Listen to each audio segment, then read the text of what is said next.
On February 26th of this year, the Federal Communications Commission, an independent agency created by Congress, will rule on the single most important piece of legislation of the digital age.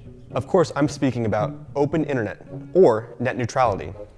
Not only will this legislation affect the entire internet, but it will have a huge effect upon myself and my community. If we are going to understand the effect of this law, we must first understand net neutrality. Behind me is a visualization of the entire internet. This little bubble right here is cspan.org, and this is where my story begins. What's going to happen with net neutrality in 2015? Right, so that's the big telecom tech issue of, I think, 2014, and it's going to continue to be the big issue for 2015. I rise to speak on the issue of net neutrality, Mr. President, because right now there are people who are watching the floor of the Senate streaming live on cspan.org. What's Tom Wheeler's relationship with the Hill, especially now with a complete Republican Congress coming in? I would say tense. And that's why I, along with several of my colleagues, have urged the FCC chairman to abandon this flawed approach. What's his relationship with the president? Also a little bit tense. I'm asking the FCC to reclassify internet service under Title II of a law known as the Telecommunications Act. There's an effort made to say that, well, Wheeler and the president are pulling it in opposite directions on this, which made for good headlines but wasn't exactly reality, because we're both pulling in the same direction, which is no blocking, no throttling of applications, no paid prioritization, and transparency. To comprehend the law's effects on my future, I visited my dad's small business, Robinson Glass. Well, from my understanding, net neutrality is basically the current system we've got, where all data, no matter what it is treated equally, no matter who it comes from or who's using it. The current system, that neutrality is not a regulated thing, it's just how the internet's evolved as it's grown. It came up neutral.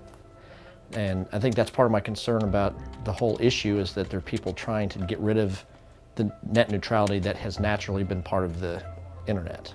I think the internet's pretty much ingrained our lives personally as well as business. We rely on it in too many ways, just like we did telephone, 60 years ago. Open internet or neutral internet, it's important to our business because so much of what we do is on that. We have a voice over IP, so our telephone communications between branches is over the internet. We have customers communicating with us via email, sending us blueprints digitally because they don't actually print those very much anymore. We have customers looking at our website, getting online catalogs, and so almost every part of our business is affected that way. Billing and payments are going electronic. So not only the way we bill our customers, but the way our vendors bill us is now all via the internet. So having a company that could charge you more based on what that data is could be extremely costly for a business our size. Next, I came to BTC, an ISP, or internet service provider, in order to get their opinions on net neutrality.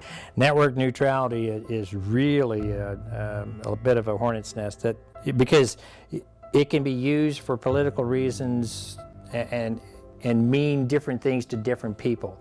Let me try to, I'll give you my opinion. The service provider is in a quandary, because the service provider wants to provide a service that the consumer wants, and wants to provide as much capability out of that service, as much value out of that service as they can to the majority of their customers. That majority of the customers part is the tricky part, because let's say that it's a small service provider, and that small service provider has a small community that they're trying to provide good quality service to everybody.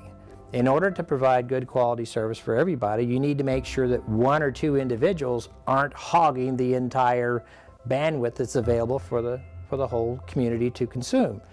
And that kind of goes in the face of the higher level net neutrality. It's got to be free to everyone, but you have to make sure that you're not impacting the usability of a service, which is starting to become essential for most people.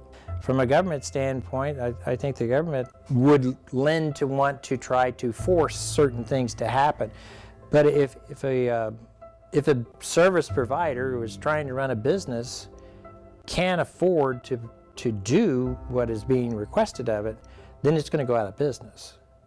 You know, the whole open internet issue is two challenges. First is you want to make sure that innovators and consumers have open access to the networks. The other component that you have to deal with is you want to make sure that you're creating an environment that provides sufficient incentive for the ISPs to want to invest to build more and better networks. I don't see us undoing that and going back where there's not internet, but whether it be a standard provider that uses, you know, fiber optics or landlines versus maybe a provider that uses satellite. Ultimately, that's it. If net neutrality is not kept as the norm, prices are going to go up. They're going to go up to business, small business, consumers at home. A more effective model would be the consumer chooses what the consumer wants and can have the option of getting better and better options for connectivity for what they want to see. In the words of Robert Frost, two roads diverged in a yellow wood, and sorry, I could not travel both. The question remains, which road will we take? Both views have valid points, and both can be understood. Yet because my father's business relies so strongly on the internet, I side with him. All internet data must be treated equally, whether it's cat videos or stock portfolios. We must find new ways of financing internet infrastructure for ISPs. Only then can the internet truly be neutral.